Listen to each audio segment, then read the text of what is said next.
भूमीला राजेंद्र कुमार गवळे या मुख्याध्यापिका आहेत, त्याला मी मंचावर येण्याची विनंती करते। त्यानंतर महापालिका शाळा क्रमांक 59 पानखंडा पाडा याचे शिक्षक आलेले नाही, त्यासाठी मी श्रीमती ज्योती जपे या ज्या कोकण प्रांताच्या शिक्षण प्रमुख आहेत त्यांना विनंती करते मंचावर येण्याची। त्याचप्रमाणे वनवासी कल्याणाश्रमाच्या श्रीमती अमृता हडकर ज्या महानगर शिक्षण सहप्रमुख आहेत त्यांनाही येण्याची विनंती करते।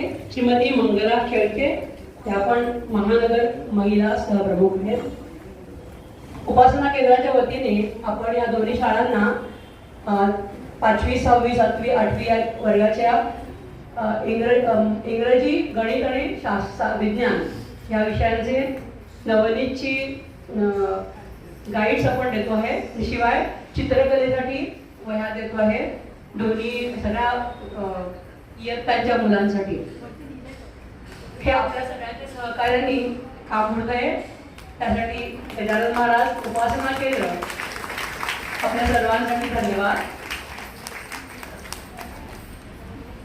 त्याबरोबर आपण सर्वांनी ज्या वह्या आणि रजिस्टर जमवली तिथे ती पण आपण त्या दोन्ही शाळांना देणार आहोत आणि त्या व्यतिरिक्त त्या राहिलेल्या वह्या त्या दुसऱ्या आपण 2 शाळांना देण्याबद्दल ज्योतिताई आपल्याला सांगतील, त्यांच्याकडे मी माहिती।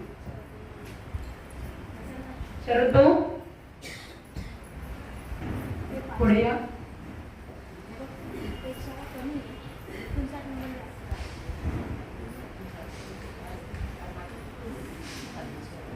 नमस्कार, मी वनवासी कल्याण आश्रमाचं गेली 14-15 वर्ष काम करते आहे। त्याच्या आम्ही ठाण्यातले जे काही पाडे आदिवासी पाडे आहेत त्या पाड्यांवरती आपण काम करतो।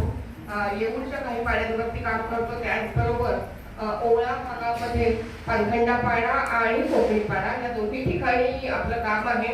तिथे आपण वनवासी कल्याण आश्रमतर्फे गेली काही वर्ष बालसंस्कार केंद्र चालवतो आहोत आणि तिथे 2 शाळा आहेत।